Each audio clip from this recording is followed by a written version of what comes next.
बंधु, एक नामनिष्ठ राजा थे, भक्तमाल में कथा आती है। और वो कैसे थे? अंतर्निष्ठ राजा थे। अंतर्निष्ठ राजा, अंतर्निष्ठ का मतलब होता है दो प्रकार की भक्ति होती है। एक तो होती है प्रकट भक्ति और एक होती है अप्रकट भक्ति। कई लोग ऐसे होते हैं कि उनको देख के ही पता चल जाता है कि ये भगत होंगे भगवान के, पर कई लोग ऐसे हैं वो अपनी भक्ति छुपाते हैं। पर अब बड़ी बात है ना, कथा दो रूप में सुनते हैं लोग, अपने अपने कहने वाली बात। अब जो लोग भक्ति नहीं करते वो समझ जाएंगे, बोले ठीक है, माँ को जाके, पिताजी को जाके बोल देंगे, देखा हम अप्रकट भक्ति करते हैं। महाराज जी कथा में बता रहे थे, सबकी प्रकट भक्ति होती है, हमारी अप्रकट भक्ति है, हम प्रकट नहीं करते, मन ही मन में करते हैं। तो ऐसा भाव मत ले लेना इस कथा से। पर वो राजा कैसे थे उनके बारे में सुनो। कभी तिलक नहीं लगाते थे, कभी कथा नहीं सुनते थे, कभी नाम जप नहीं करते थे, कभी मंदिर नहीं जाते थे। तो कैसे भक्त थे? बोले जब एकांत होता था, उनको कोई नहीं देखता था, जब किसी से उनका संबंध नहीं होता था, तब एकांत में बैठ करके ठाकुर जी का स्मरण करते थे। और जैसे ही किसी के पैरों की भी आवाज आ जाती थी, तुरंत राजा ऐसे बन जाते थे कि उनको देख के लगता था ये तो महासंसारी व्यक्ति है। समझ में आ रही है बात? अपने गुण को छुपाते थे, भक्ति के गुण को। और मुझे ऐसा लगता है बंधुओं, गुणवान व्यक्ति उसे नहीं कहते जिसको देखते ही गुण पता चल जाए। गुणवान व्यक्ति वो जो गुण होते हुए भी उसको छुपाए। गुणवान व्यक्ति वो है। हम धनवान हो जाते हैं तो हमें देखते ही पता चल जाता है कि ये धनवान है। चाल ढाल, कपड़े, हाथों की उंगलियों में घड़ी, वो क्या बोलते हैं, अंगूठियां, गले में पहनी हुई चैन, जंजीरी, वो सब बता देती हैं कि ये धनवान है। लेकिन गुण आवे तो दिखावा ना लावे, ऐसी योग्यता होनी चाहिए। वाह। तो राजा के अंदर बड़ी भक्ति थी, लेकिन अपनी भक्ति छुपाते थे। उनकी पत्नी जो थी वो प्रकट भक्ति थी, खूब कथा सुनती थी, खूब मंदिर जाती थी, खूब संतों के पास जाती, और सब जगह जाके यही कहती, मेरे पति को भी भक्त बना दो, मेरे पति के अंदर भी भक्ति आ जाए, ऐसी कृपा कर दो। अपने पति से कहती कभी तो चला करो सत्संग में, कथाओं में। वो देखो तुमको हम कभी रोकते नहीं, तुम हमको कभी टोकना नहीं, हमसे कभी मत कहो कि तुम कथा चलो, मंदिर चलो, तुम जाओ जहां तुम्हारा मन हो, हम तुमको कभी नहीं रोकेंगे, पर हमको मत टोका करो, तुमको जो करना करो, हमसे मत कहा करो। पत्नी को बड़ा उदासीता लगती थी कि ये भी भक्त होते, कितना अच्छा रहता। एक दिन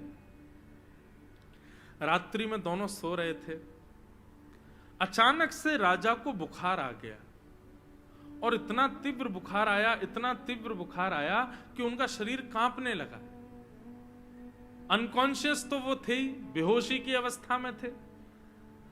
पत्नी ने जैसे देखा कि राजा का पूरा शरीर लाल पड़ गया है, उन्होंने तुरंत जाकर के राजा के जैसे मस्तिष्क का स्पर्श किया, स्पर्श करके देखा तो बहुत तेज बुखार। तो गीले कपड़े लेकर के आई और लाकर के राजा के सिर पर जैसे ही रखा, थोड़ी सी शांति जैसे ही मिली मस्तिष्क को, थोड़े अंग के गर्मी को जैसे ही पहुंचा, तो मुख से राजा के निकला, हाँ राम, हाँ राम। और ये शब्द जैसे ही प्रकट हुआ, रानी बोली राम जी को कभी देखने वाले नहीं, राम जी को हमेशा पीठ दिखाने वाले, कथाओं में कभी जाते नहीं, अरे हम इतना भजन करते हैं, हमारे कभी मुख से राम नाम स्वप्न में नहीं निकलता, सोते हुए नहीं निकलता, इनके मुख से कैसे निकला?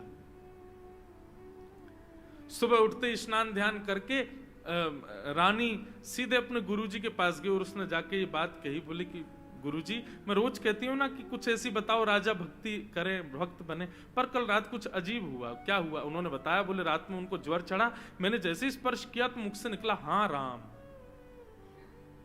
संत मुस्कुराने लगे, बोले अरे देवी, तुम्हारे जो पतिदेव है ना, ये अंतर्निष्ठ भक्त हैं।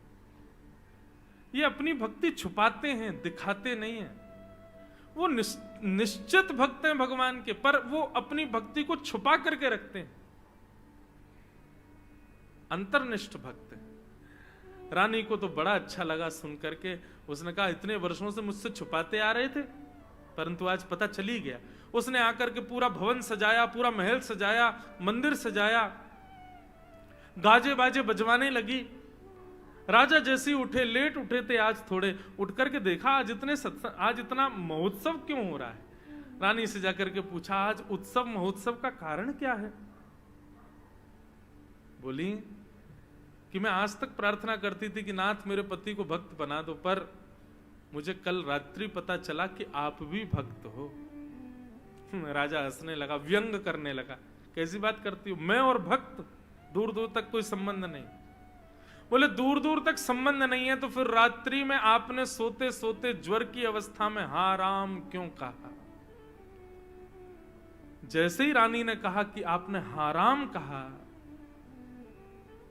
राजा तुरंत स्तब्ध हो गए। बोले क्या कहा मैंने। बोले हाँ राम आपके मुख से निकला। बोले तुमने स्पष्ट शब्द सुना था राम। बोले हाँ। राजा के नेत्र सजल हो गए और सजल नेत्रों से राजा कहने लगा, बोले देवी तुम ठाकुर जी के अन्य अन्य भावों को प्रधान मानती हो, पर मैं ठाकुर जी के हृदय से उनके नाम को प्रधान मानता हूं। सब ठाकुर जी के रूप को चित्त में विराजमान करते हैं, ठाकुर जी की झांकी को चित्त में। मैंने ठाकुर जी के नाम को विराजमान किया था और मैंने संकल्प लिया था कि अब ये नाम मेरे भीतर ही रहे, कभी इसको निकालूंगा नहीं, इसके लिए मैं कभी बोलूंगा भी नहीं। ये राम शब्द मैंने नहीं कहा है, राम का भजन मैंने नहीं बोला है। वास्तव में मैंने तो अपने प्राणों को ही निकाल दिया, जिनको मैं इतने वर्षों से छुपा करके बैठा था, अब वो मेरे मुख से निकल गए, अब मैं जीवित नहीं रह पाऊंगा। और ऐसा कहते ही राजा ने अपने प्राण त्याग दिए।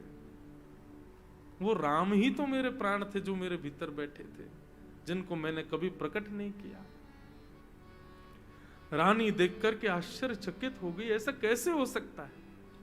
यह है अंतर्निष्ठ भक्ति। आप जहां पर भक्ति को प्रकट नहीं करते, छुपाते हो। और अंतर्निष्ठ भक्ति के उपासक लोग नाम के उपासी होते हैं, वो नाम की उपासना ज्यादा करते हैं।